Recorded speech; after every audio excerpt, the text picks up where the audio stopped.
রাসূলুল্লাহ সাল্লাল্লাহু আলাইহি ওয়াসাল্লাম বলছেন, ফাত্তাকুদ দুনিয়া ওয়াত্তাকুন নিসা, দুনিয়ার ধোঁকা থেকে বেঁচে থাকো এবং নারীর ধোঁকা থেকে বেঁচে থাকো। নারীর ধোঁকা থেকে বেঁচে থাকো। বেপর্দা নারীর হাসি হাসি না, সেটা আগুন। বেপর্দা নারীর রূপ যৌবন এটা শরীর না, এটা জাহান্নামের টুকরা, আগুনের কুণ্ডলী। সে মূলত হাসে না, সে আগুন জ্বালায়। সে নিজেকেও বরবাদ করে, যুবককেও বরবাদ করে। আল্লাহ আমাদেরকে বুঝ দান করেন। এজন্য বলতেছিলাম, আমরা মেহেরবানি করে কোরআনুল কারীমের মধ্যে এই তিনটা বিষয়, আল্লাহর প্রতি নিরঙ্কুশ খালেস ঈমান, এটা আল্লাহ কোরআনে বুঝাইতে চাইছেন। রাসূলুল্লাহ সাল্লাল্লাহু আলাইহি ওয়াসাল্লামের সুন্নাতের জিন্দেগীর শতভাগ অনুসরণ, রিসালাত, এটা আল্লাহ বুঝাইছেন। আর হলো আখিরাত। এই যে কোরআনের যত কথা, রাসূলের যত কথা, ইসলামের যত কথা, এই যে যুগ যুগ ধরে ওলামায়ে কেরাম যা বলতেছে ভাই, এই সবটার ফিকির একটাই, দুনিয়ার ভাত মাছ চাল ডাল, দুনিয়া চলা এর জন্য না, শুধুই আখিরাতের জন্য। এই মাহফিল, এই ওয়াজ, এই মসজিদ, এই মাদ্রাসা, এই দিন, এই কোরআন হাদিসের চর্চা, ওলামায়ে কেরামের এই চিৎকার, আহাজারি, কান্না, চোখের পানি, সব কিছুর ফিকির কি বলেন না? আখিরাত। দুনিয়ার ভাত মাছ চাল ডালের জন্য, স্ত্রী সন্তান, আহার নিদ্রা, ঘুম, পেশাব পায়খানা, যৌন চাহিদা পূরণ, এগুলোর জন্য এই সমস্ত কিছুর কোনো দরকার নেই। এগুলো এমনি এই পৃথিবীর যত সৃষ্টি আল্লাহর, সব এগুলো ভোগ করছে। আল্লাহ তাআলা দুনিয়া মানুষকেও ভোগ করতে দিছে, জানোয়ারকেও ভোগ করতে দিছে। আল্লাহ তাআলা দুনিয়া ইমানদারকেও ভোগ করতে দিছে, নাফরমান, বেঈমান, নাস্তিক, মুরতাদ, যে আল্লাহকে স্বীকারই করেন, আল্লাহ বলতে কিছু নাই, দেয়ার ইজ নো গড। অসংখ্য কাফের বেঈমান এমন আছে যাদের বক্তব্য এটা, দেয়ার ইজ নো গড, ঈশ্বর বলতে কিছু নাই। আমি তো বাংলাদেশে দেখছি, একবার 4টা ছেলে, শিক্ষিত ছেলে, ওদের সাথে আমি কথা বলছি, ওরা আমারে পরিষ্কার বলছে, হুজুর আল্লাহ বলতে কিছু আছে, এটা আমরা মোটেই বিশ্বাস করি না। তাহলে আল্লাহ তাআলা তো এই বেঈমানকেও দুনিয়া ভোগ করতে দিছে, দিছে না বলেন? দিচ্ছে। তাইলে আমাদের এই সমস্ত কথাবার্তার মূল মাকসাদ, আমাদের আরেকটা জীবন আছে, আখিরাত, কবর, হাসরের ময়দান, জান্নাত জাহান্নাম, ফুলসেরাত, আমাদের মিজান বিচারের পাল্লা, আমাদের পরকাল। এক কথায় ওইটা ইয়াকিনের সাথে আমরা বিশ্বাস করি। ওয়াবিল আখিরাতি হুম ইউকিনুন, আল্লাহ বলছে তারাই মুমিন যারা আখিরাতকে ইয়াকিনের সাথে বিশ্বাস করে। হইতেও পারে অনেক হুজুর তো বলতেছে, এত হুজুর বলে, হইতেও পারে না, এটারে আখিরাতের বিশ্বাস বলে না, বরং ইয়াকিন। এই যে মনে করেন এইটা যে একটা গ্লাস আপনারা দেখতেছেন, এটা যে একটা পানির গ্লাস আপনারা দেখেন, কি এটা? পানির গ্লাস না। নিশ্চিত আপনারা? কিভাবে নিশ্চিত হলেন? কথা বলেন না। এই যে চোখে দেখা, এটা চোখে দেখা না আপনাদের? আমি আরো শিক্ষার দিয়েও যদি বলি এটা পানির গ্লাস, আপনি বলবেন অসম্ভব কথা, আপনি হুজুর হইতেন পারেন, কিন্তু এত বড় কাঁচা মিশা কথা কেমনে বলেন? ঠিক কিনা বলেন? এটা তো দেখা যায়, আমনে কলটা পানির গ্লাস। তাহলে এটা ইয়াকিন, আইনুল ইয়াকিন, এটা চোখে দেখা নিশ্চিত জ্ঞান, এটা ধারণা করলে হবে না। তো আল্লাহ তাআলা বলেন মুমিন তাকে বলে যে আখিরাতের বিষয়ে ধারণা করলে হবে না, বরং ইয়াকিনের সাথে বিশ্বাস করতে হবে, নিশ্চিত বিশ্বাস করতে হবে। নিশ্চিত নিশ্চিত না দেখেই কবর, হাসর, মিজান, ফুলসেরাত, আখিরাত, কিয়ামত, ইসরাফিলের ফু, এই সব।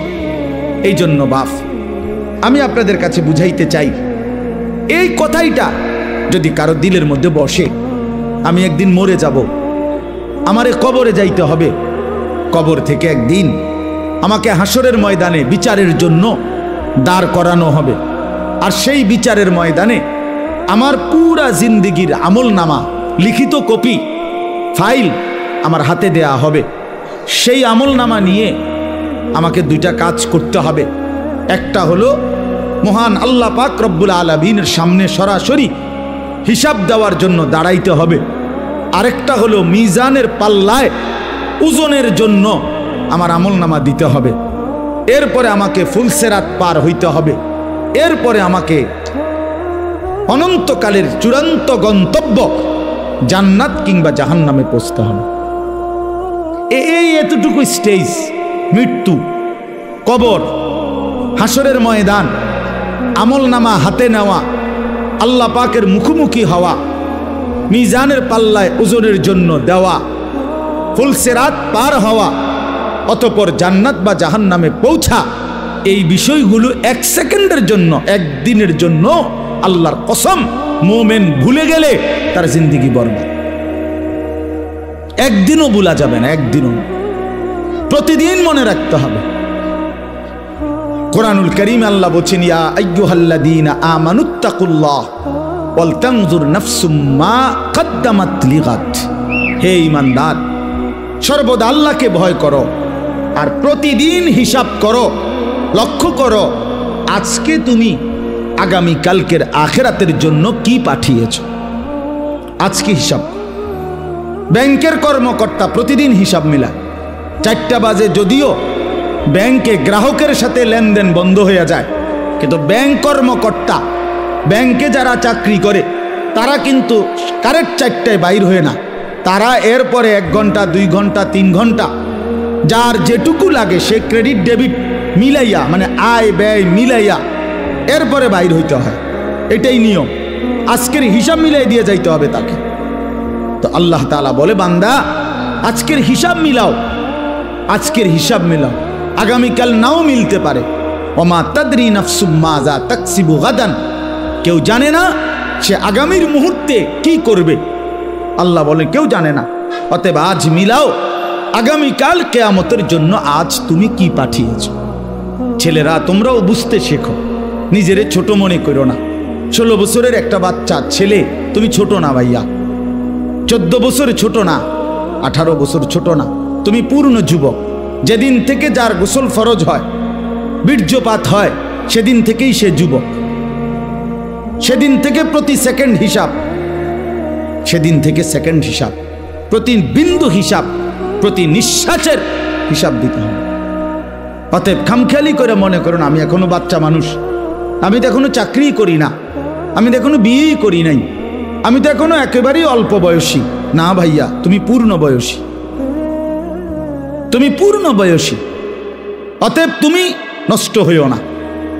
কেউ যদি কারো দিকে নজর নাও রাখে, নিজের ভালো, নিজের কল্যাণ, নিজের দিকে নিজেকেই কমপক্ষে নজর রাখতে হয়। আমার বাবা হয়তো আমার খেয়াল করে নাই, ঠিক আছে, হতেও পারে।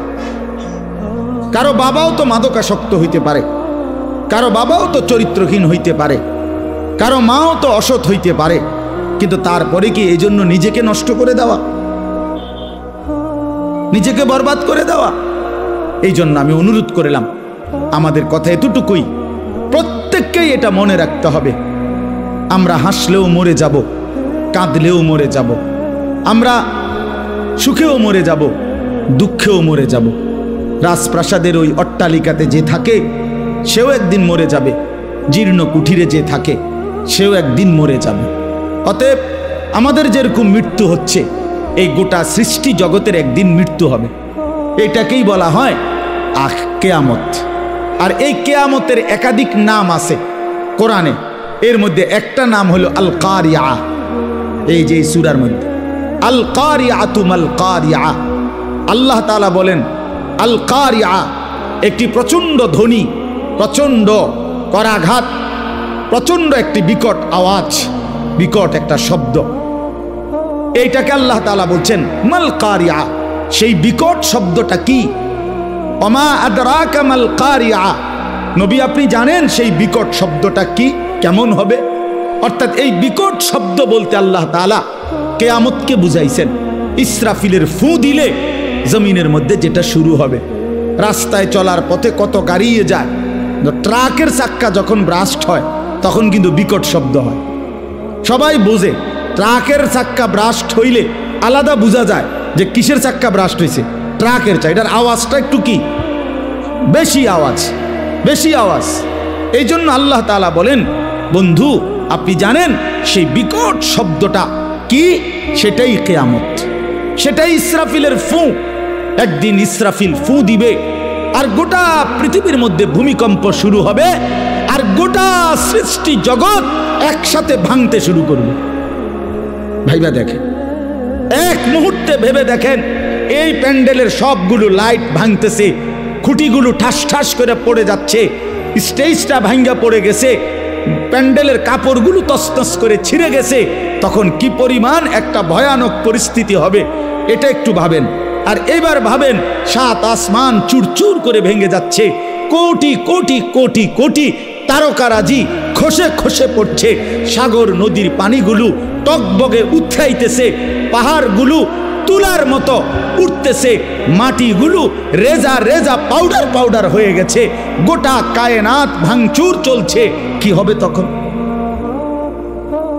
ইযা সামাউন ফাতারাত ওয়া ইদাল কাওয়াকিবুন তাসারাত ওয়া ইদাল বিহারু ফুজ্জিরাত ইযা সামাউন শাক্কাত ওয়া আদিনাত লিরাব্বিহা ওয়া হুক্কাত ইযা শামসু কুব্বিরাত ওয়া ইদাল কাওয়াকিবুন তাসারাত। এভাবে বারবার আল্লাহ বলছে, বান্দা গোটা জমিন ভেঙে যাবে, আসমান ভেঙে যাবে, পাহাড় উড়ে যাবে, পানি উড়ে যাবে, গোটা সৃষ্টি তছনছ হয়ে যাবে। কি হবে তখন? ইয়াউমা ইয়াকুনুন নাসু কাল ফারাশিল মাবসুস। কোন পতঙ্গের দিকে, কোন লাইটের কাছে ওই সাদা সাদা পতঙ্গ, উলু উলু যেগুলো কই আমরা, উলু যেমন চারদিক থেকে দৌড়ায় দৌড়াইয়া এই লাইটের দিকে, আলোর দিকে, আগুনের দিকে আয়সা ঝাঁপাইয়া পড়ে, যে যেদিক থেকে পড়ে দৌড়াইয়া আয়সা ঝাঁপ দিয়া দিয়া পড়ে। আল্লাহ তাআলা বলে, এই সেদিন ইসরাফিল ফু দিলে কিয়ামত যখন শুরু হবে, জমিনের ভূমিকম্প শুরু হবে, চারিদিকে যখন ভাঙচুর শুরু হবে, তো কোটি কোটি কোটি মানুষ এরকম বিক্ষিপ্ত পতঙ্গের মতো যে যেদিকে পারে ছুটাছুটি করে দৌড়তে দৌড়তে হাঁফাইয়া গিয়া যে যেখানে পড়ে যাবে সে সেখানেই মরে যাবে।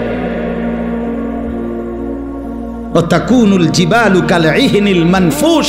সবগুলো পাহাড়, উঁচু জায়গা ধুলিত ধুনিত তুলা তুলা ধুনাইলে, অর্থাৎ লেফ তোষক বানাইবার আগে তুলারে যেরকম মেশিন দিয়া বা লাঠি দিয়া বাইরে ধুনায়, এগুলারে এইভাবে ধুনিত তুলা যখন উঠতে থাকে, পাহাড়গুলো এভাবে উঠতে থাকবে। আল্লাহ বলেন, এরই মাঝে সব শেষ হয়ে যাবে, ইসরাফিলের ফু শেষ হবে, দ্বিতীয়বার আবার ফু দিবে, হাসরের ময়দান কায়েম হবে। ফাআম্মা মান সাকুলাত মাওয়াজিনুহু, আর সেই হাসরের ময়দানে মিজানের পাল্লায় আমলনামা রাখলে যার নেকি ভারী হবে, গুনাহ হালকা হবে, ফাহুয়া ফি ঈশাতির রাদিয়া, সে সন্তুষ্টিময় জীবন জান্নাতেই বসবাস করবে। ওয়া আম্মা মান খাফফাত মাওয়াজিনুহু, আর মিজানের পাল্লায় যার আমলনামার নেকি হালকা হবে, গুনাহ ভারী হবে, ফা উম্মুহু হাভিয়া ওয়া মা আদরাকা মা হিয়া নারুন হামিয়া। আল্লাহ তাআলা বলেন, তার ঠিকানা হবে নিকৃষ্ট জাহান্নাম, হাভিয়া নামক জাহান্নাম, যেই জাহান্নামে প্রজ্বলিত ধাউ ধাউ করে আগুন জ্বলবে। নবীজি বলছেন, তোমাদের দুনিয়ার আগুনের চাইতে 70 গুণ বেশি তীব্র গরম জাহান্নামের আগুন।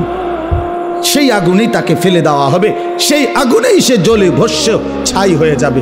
বন্ধু আমার, বাপ আমার, চলেন জিন্দিগি আখেরাতের ফিকির করি। যুবক, আবারও বলি, নামাজ পড়ো, আখলাক ভালো রাখো, চরিত্রহীন হইও না, লম্পট হইও না, নারীর ফান্দে পইরো না, মোবাইলের আসক্ত হইও না।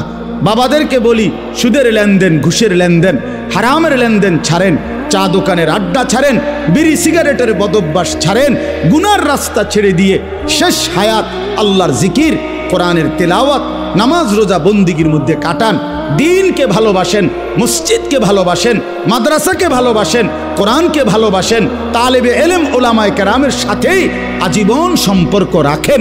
আল্লাহ আপনাদেরকে তৌফিক দেন, কবুল করেন, আমিন। জিন্দিগি কতটা দ্রুত চলে যায়। ইয়াতাকারাবুজ জামান, রাসূলুল্লাহ সাল্লাল্লাহু আলাইহি ওয়াসাল্লাম তিনি হাদিসের মধ্যে ইরশাদ করেছেন, কিয়ামতের পূর্বে সময় খুব সংক্ষিপ্ত হয়ে যাবে, করিব করিব মানে কাছাকাছি হয়ে যাবে। মনে হবে একটা বছর একটা মাসের মতো, একটা মাস একটা সপ্তাহের মতো, একটা সপ্তাহ একটা দিনের মতো, এরকম। এই মনে করেন কয়েকদিনের পরে শুনবেন যে রমজান চলে আসছে, শুনবেন ঈদ চলে আসছে। তো এইটাও এরকম। এই তো সেদিন আমরা মসজিদে বসছি, মাদ্রাসা হচ্ছে আলহামদুলিল্লাহ, এখন 9 বছর চল। আল্লাহ তাআলা এই মাদ্রাসা ভরপুর কবুল করেন। মৌলানা মুফতি ইমরান ভাই, উনি আমার অনেক মহব্বত করে। আমি জানি যে উনি এখন আমার নাম ঘোষণা দিতে গেলে 5 মিনিট লাগাইব, অনেক কিছু কইব আমার লাগে। এই জন্য মৌলানা যাতে আমার নামটা বলতে না পারে, এই কারণে আমি ঘোষণা দিতে দেই না। মানে আমি খুতবা পড়ে বলছি ইচ্ছে করে মাইক চালুর আগে। অর্থাৎ আমি চাচ্ছিলাম আসলেই আমরা এই মাদ্রাসার সাথে আলাদা কোনো পরিচয় করে দেওয়ার কিছু নাই। বাহরুল উলুম এই মাদ্রাসার প্রথম থেকেই আমরা আমার শায়েখ আরিফ বিল্লাহ হাকিমুন নফস আল্লামা মুফতি মুশতাকুন নবী কাসেমি, প্রথম থেকেই বলা যায় আমরা মাদ্রাসারই পরিবারের সদস্য আলহামদুলিল্লাহ। এজন্য আমরা দোয়া করি আল্লাহ তাআলা এই মাদ্রাসাকে ভরপুর কামিয়াবি দান করেন। মুআজ্জাজ হাজিরিন, একেবারে অল্প একটু সময়, আসর নামাজের পরে মাগরিবের এই পূর্ব মুহূর্তে, এই সামান্য একটু সময়ে আমি আপনাদের সামনে কোরআনুল কারীমের একটি সূরা, ছোট্ট সূরা 30 নম্বর পারা 101 নম্বর সূরা, এই সূরাটি তেলাওয়াত করেছি। সূরাটির মধ্যে 11টা আয়াত, ছোট্ট ছোট্ট আয়াত, এই যে মাত্র পড়লাম, শুনলেন আপনারা। এই সূরার তরজমা এবং সামান্য কিছু কথা আমরা এই সূরার আলোকে আরজ করতে চাই ইনশাআল্লাহ। উপযুক্ত লম্বা বয়ান, এই মাহফিলে অনেক বুজুর্গ ওলামায়ে কেরাম আসবেন, বয়ান করবেন। বিশেষ করে আমার শায়েখ আসবেন, বয়ান করবেন, এবং আরও অনেক ওলামায়ে কেরাম বয়ান করবেন। এজন্য আপনারা ধারাবাহিকভাবে পুরা বয়ান মনোযোগ দিয়ে শুনবেন। বিশেষ করে নওজোয়ান ছেলেরা, তোমাদেরকে বলি ভাই, কোনো ব্যক্তি বিশেষের জনপ্রিয়তায় বয়ান শুনো না, তাইলে তেমন উল্লেখযোগ্য ফায়দা হবে না। অর্থাৎ এই বক্তা একটু জনপ্রিয়, ওই বক্তা একটু অপরিচিত, এগুলো কোনো বিষয় না। বিষয় তো হেদায়েত বিষয়, নিজের জীবনের পরিবর্তন মূল বিষয়। এটা আসলে আমরা অনেক সময় বুঝি না। নিজের পরিবর্তন দরকার, আর পরিবর্তন কোরআন সুন্নাহ থেকে হয়। কোরআনুল কারীমে আল্লাহ তাআলা বলছেন, যালিকা হুদাল্লাহ ইয়াহদি বিহি মান ইয়াশা। আল্লাহ তাআলা বলেন, এই কোরআনই হচ্ছে আমি আল্লাহর পক্ষ থেকে হেদায়েত। আমি যাকে ইচ্ছে করি এর দ্বারাই, মানে এই কোরআনের দ্বারাই হেদায়েত দিয়ে থাকি। তাহলে কোনো ব্যক্তির দ্বারা না, এখানে কোরআনের দ্বারা আল্লাহ তাআলা তিনি ইচ্ছে করলে হেদায়েত দিয়ে থাকেন। এজন্য কোনো ব্যক্তি বিশেষের মূল না, বরং আল্লাহর কোরআন, রাসূলের সুন্নাহ। এজন্য সমস্ত উলামায়ে কেরাম এখানে সকলেই উপযুক্ত আলেমদের নাম বয়ান করবে। আপনাদের সবার কাছে অনুরোধ, কষ্ট করে যারা নিয়ত করে আসছেন, নওজোয়ান ছেলেরা, বাবারা, ভাইরা, সবাই পুরা বয়ান মনোযোগ দিয়ে শুনবেন। একটা মাহফিলের ইন্তজাম করতে অনেক পেরেশানি করতে হয়। এই মাহফিল, এই প্যান্ডেল, এই পোস্টার, মাইক, হ্যান্ডবিল, প্রচার প্রচারণা, ওলামায়ে, আমার মাদ্রাসায় আগামী 14 তারিখ মাহফিল। আমার যে ছোট্ট মাদ্রাসা কুমিল্লা ক্যান্টনমেন্ট ময়নামতি সাহেবের বাজার, প্রতি মাসের দ্বিতীয় শনিবার মাসিক মাহফিল হয়। তো এইটাই বছর শেষে এই মাসের দ্বিতীয় শনিবার, আগামী শনিবার সেটা একটু বড় করে আমরা বাইরে প্যান্ডেল আকারে করব। এখন দেখা গেছে আজকে প্রায় 20 দিনের মতো হবে। ওস্তাদরা অর্ধেক ছাত্রদেরকে পড়ায় আর বাকি অর্ধেক মাহফিলের কাজ করে। কি কাজ যে করে আমি এটা বুঝি না, কিন্তু কাজেই করতেছে শুধু। আজকেও মাদ্রাসায় গেছি, দেখি ওস্তাদরা ব্যস্ত, সবাই কষ্ট করতেছে, ছাত্ররা, বড় বড় ছেলেরা। তাহলে বোঝা গেল একটা মাহফিল অনেক দিন কষ্ট করতে হয়, অনেক পেরেশানি, অনেক কিছু, অনেক ঝায় ঝামেলা। এই সব কিছু কষ্ট করে ইন্তেজামের মাকসাদ আল্লাহর বান্দাদা কিছু কথা শোনা, জীবনের জন্য কিছু সবক খোরাক নেওয়া, নিজের আখেরাত, নিজের ভালো, নিজের কল্যাণ, মানুষের কল্যাণ, এটা কামনা করে। তো সেটা যদি শুধু কেবল মাহফিলের দিন কয়টা বুট, বাদাম, চটপটি, হ্যাঁ, এই সমস্ত সামান্য ফুটকা, বেলুন, এই ফালতু কাজের মধ্যে এত কষ্টের আয়োজন যদি শেষ হয়ে যায়, তার চাইতে বড় আফসুস, দুর্ভাগ্য আর কিছুই হইতে পারে না।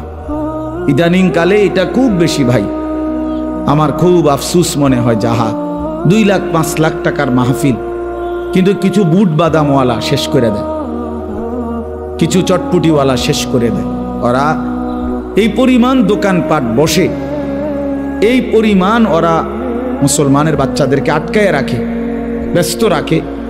বাচ্চাগুলো আল্লাহর কোরআন শুনতে পায়, কদ্দুর শোনে, কদ্দুর হাঁটে, কারো একটু সুর ভাল লাগলে দৌড় দিয়ে আসে, কারোর একটু জোরে আওয়াজ শুনছে যে স্লোগান দিছে, হ্যাঁ মনে মনে গরম পরিস্থিতি, তা আবার দৌড়ায় আসে, আবার দৌড় দেওয়া জায়গা। এই তামাশা করলে তো আর জিন্দিগি বদলায় না, জীবন পরিবর্তন হয় না। মনোযোগ দিয়ে আল্লাহর কথা শুনতে হয়, লম্বা সময় ধরে শুনতে হয়। এক কথায় দিল নরম হয় না, এক শব্দে বদলায় না, হয়তো শুনতে শুনতে শুনতে শুনতে একদিন আল্লাহ তাআলা জিন্দিগি বদলায় দেয়। এই জন্য আমি অনুরোধ করলাম শুরুতেই, আজকের এই সবটা বয়ান আপনারা নিয়ত করেন যে আমি ইনশাআল্লাহ পুরা বয়ান মনোযোগ দিয়ে শুনব। আল্লাহ আমাদেরকে তৌফিক দান করেন। এই সূরাটার মধ্যে মূল বক্তব্য, মূল আলোচ্য বিষয় হচ্ছে কিয়ামত, আখিরাত, হাসরের মাঠ। কোরআনুল কারীমের মধ্যে 3টি আলোচ্য বিষয় মূল পুরা কোরআনে। ইসলামের সমস্ত আলোচনার 3টা মোটা অংশ, একটা হলো তাওহীদ, দ্বিতীয়টা হলো রিসালাত, তৃতীয়টা হলো আখিরাত। তাওহীদ, রিসালাত, আখিরাত। মোবাইল এটা ধরে রাখলে ভাই এই খটর খটরেই যান, আপনি আরো 500 বছর না মান এটা মিয়া ধন বন্ধ করেন। আবারও বলছি এটা বন্ধ করো বেটা।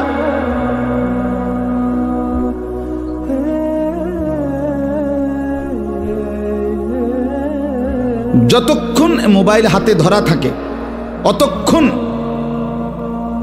এই মানুষটার ফিকির এটার ভিতরেই থাকে।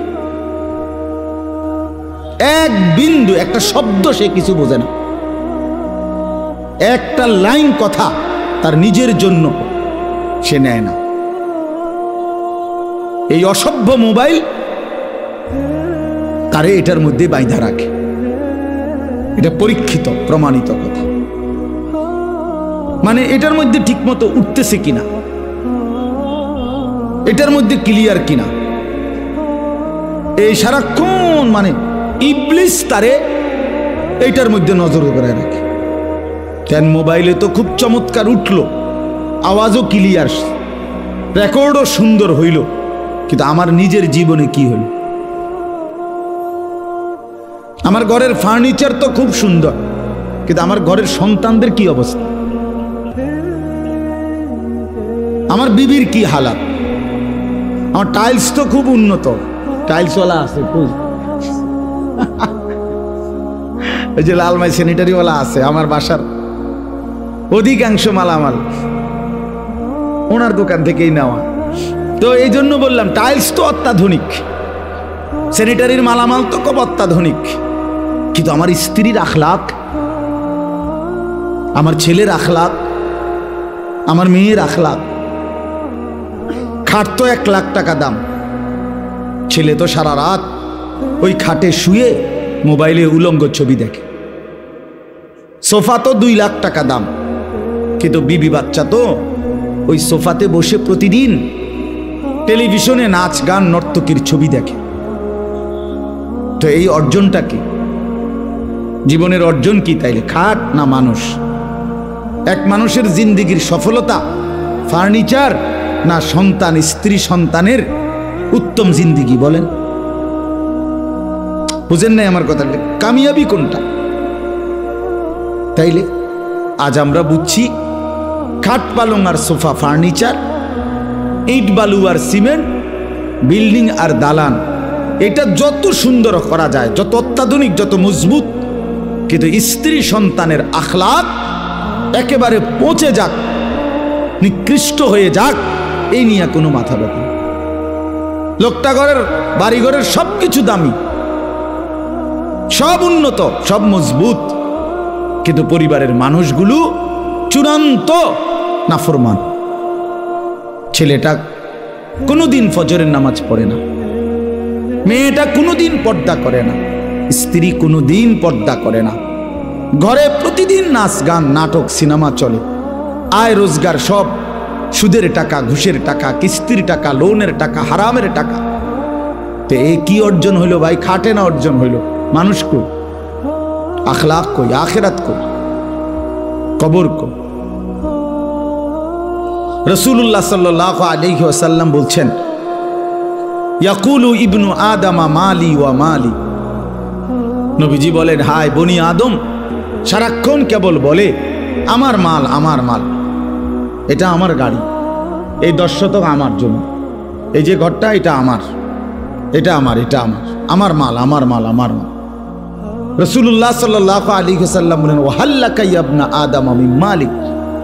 বনি আদম, কোথায় তোমার মাল? কোথায় তোমার মাল? এগুলো তোমার মাল? তাহলে এগুলো যদি তোমারই হয়, কবরে যাওয়ার সময় তুমি এগুলো নিচ্ছ না কেন? সোফা এগুলো না তোমার, তো এগুলো রেখে যাচ্ছ কেন? এই 10 শতক জায়গা না তোমার, তো এগুলো রেখে যাচ্ছ কেন? এগুলো না তোমার। অতএব নবীজি বলেন, তোমার কেবল 3টা। কয়টা? 3টা তোমার, 3টা জিনিস কেবল তোমার। ইল্লা মা আকালতা ফা আফনাইতা, যা তুমি নিজে সরাসরি খাইছো, সরাসরি তুমি লোকমা দিয়া খাইছো, এইটা তোমার। আও লাবিস্তা ফা আবলাইতা, আর যেটা তুমি নিজে গায়ে পরছো, পোশাক, নিজের গায়ের জামা পরিধান করেছো, যা করে করে পুরান বানায় ফেলছো, এটা তোমার। আও তাসাদ্দাকতা ফা আমদাইতা, আর যেটা আল্লাহর রাস্তায় খরচ করছো, আখিরাতের জন্য পাঠাইছো, সেইটা তোমার। এই 3টা তোমার। তোমার নিজের বক্ষণকৃত খাবার, তোমার নিজের পরিধানকৃত পোশাক, আর তোমার দানকৃত, খরচকৃত আল্লাহর রাস্তায় সম্পদ। ওমা সিওয়া যালিকা, এই 3টি ব্যতীত বাকি সব ফাযাহিবুন, তোমার থেকে চলে যাবে। ওয়া তারিকুহু লিন্নাস, এবং তুমি নিজেই মানুষের জন্যই রেখে যাবে, রেখে যাবে। কি আশ্চর্য সুন্দর হাদিস, চিন্তা করে দেখে। এর চাইতে চূড়ান্ত বাস্তবতা আর কি হইতে পারে? নবী সাল্লাল্লাহু আলাইহি ওয়াসাল্লাম স্পষ্ট করে বুঝাই দিছে। তুমি কেবল বললে হবে না, ওই 3টাই শুধু তোমার। রাসূলুল্লাহ সাল্লাল্লাহু আলাইহি ওয়াসাল্লাম বলেন, ইয়াতবাউল মাইয়িতা সালাসাতুন, কোন মৃত ব্যক্তির লাশ যখন কবরস্থানের দিকে রওনা দেয় খাটিয়ায় করে, তো তার সাথে 3টা জিনিস যায়। ফায়ারজিউ ইসনান ওয়া ইয়াবকা ওয়াহিদ, 2টা জিনিস ফিরে আসে, একটা জিনিস কেবল থেকে যায়, থেকে যায়। তার সাথে যায় তো 3টা জিনিস, মালুহু ওয়া আহলুহু ওয়া আমালুহু। তার কিছু মাল, এই যে উপরে লাশের কাপড়টা, খাটিয়াটা, আগরবাতি ইত্যাদি ইত্যাদি ছোটখাটো জিনিস, এগুলাই সামান্য একটু জিনিস, মাল, অল্প মাল, এইটুকু যায়। আর তার পরিবারের সদস্যগুলো যায়, আর তার আমলটা যায়। ফায়ারজিউ আহলুহু ওয়া মালুহু, অতঃপর তার মাল এবং তার পরিবার এগুলো ফিরে আসে, খাট এবং অন্যান্য জিনিসপত্রগুলো সব ফিরায় নিয়ে আসে, পরিবারের সদস্যরাও ফিরে আসে। ওয়ায়াবকা আমালুহু, শুধু তার আমল এটাই থেকে যায়, তার সেজদাটাও থাইকা যায়, চুরিটাও থাইকা যায়, সুদও থাইকা যায়, নামাজও থাইকা যায়, যেটা করছে এটাই থাইকা যায়, এটাই থেকে যায়। এই জন্য বাপ ভাই এটা বোঝা উচিত, এটা বোঝা উচিত। তোমরা ছেলেরা বুঝতেই চাও না, তোমরা নওজোয়ান কিছু ছেলে বুঝতেই চাচ্ছ না যে এই 24 ঘন্টা এই মোবাইলের আসক্তি তোমাদেরকে একদিন বরবাদ করে ফেলবে, এবং করে ফেলছে ইতিমধ্যে। তোমাদের অসংখ্য ছেলের মধ্যে কোনো চরিত্র নাই, আখলাক নাই, নারী ছাড়া, উলঙ্গ ছবি ছাড়া, জিনা ব্যভিচারের দৃশ্য ছাড়া, নর্তকী ছাড়া তোমাদের 1 ঘন্টাও চলে না। এর চাইতে বর্বরতা, হিংস্রতা, এর চাইতে পশুত্বের জিন্দিগি আর কিছু হইতে পারে। আইয়ামে জাহিলিয়াতের মানুষরাও 24 ঘন্টা এভাবে নারী নিয়া পড়েছিল না।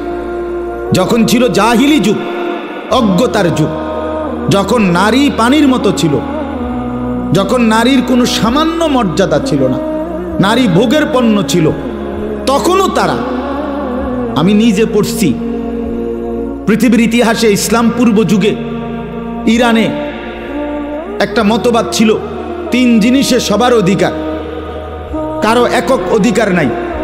নাউজুবিল্লাহ। 1 নাম্বার হলো আগুন, 2 নাম্বার হলো পানি, 3 নাম্বার হলো নারী। আগুন, পানি, নারী, এটা ঐতিহাসিক তথ্য। এই 3 জিনিসে কারো একক অধিকার নাই, সবার সমান অধিকার, মানে যে যখন ব্যবহার করতে পারবে। নাউজুবিল্লাহ। এত নিকৃষ্ট ছিল যেই সমাজ, সেই সমাজের মানুষরাও 24 ঘন্টা নারী নিয়ে পড়ে থাকত না। তাদের ওই সময়ও তারা যোদ্ধা ছিল, তারা হাতিয়ার ব্যবহার করত, তারা সম্মুখ যুদ্ধ করত, বছরের পর বছর লড়াই করত, শৌর্য, বীর্য, গর্ভ, বীরত্ব, বাহাদুরি তখন তাদের রক্তের মধ্যে ছিল। আজকে এই মোবাইল, এই নারীর লোভ, এই ছবি, নাচ, গান, আর এই নিজের ছবি নিজে উঠানো, এই অসভ্যতা, এই অসভ্যতা লক্ষ কোটি ছেলে পেলেকে একটা অপদার্থ, একটা ফালতু অকর্মণ্য মানুষ বানায় ফেলছে। এটা চলেও না, হাসেও না, কান্দেও না। এই অপদার্থকে দিয়া মোবাইল টিফা ছাড়া আর কিছু হয় না। পৃথিবীর কোনো কাজে ওই লাগে না, কোনো কাজে লাগে। আপনি দেখবেন যে সমস্ত হাইওয়ানগুলো সারাদিন মোবাইল টিপে, পাঞ্জাবিওয়ালা হোক আর পাঞ্জাবি ছাড়া হোক, টুপিওয়ালা হোক আর টুপি ছাড়া হোক, এই অপদার্থকে দিয়া কোনো কাম হয় না, কিচ্ছু হয় না। এগুলোর জিন্দিগি শাহওয়াতের জিন্দিগি, শুধু শাহওয়াত। একটা জিনিসের কাছে হেরে গেছে, লজ্জাস্থানের একটা চাহিদা আছে, কামনা, বাসনা, শাহওয়াত, এইটার কাছে হেরে গেছে। জীবনের বাকি আর কোনো কিছু নেই। আস্তাগফিরুল্লাহ, আস্তাগফিরুল্লাহ। ভাই আমার, বন্ধু আমার, এটা সুস্থ স্বাভাবিক মানুষের জীবন নয়।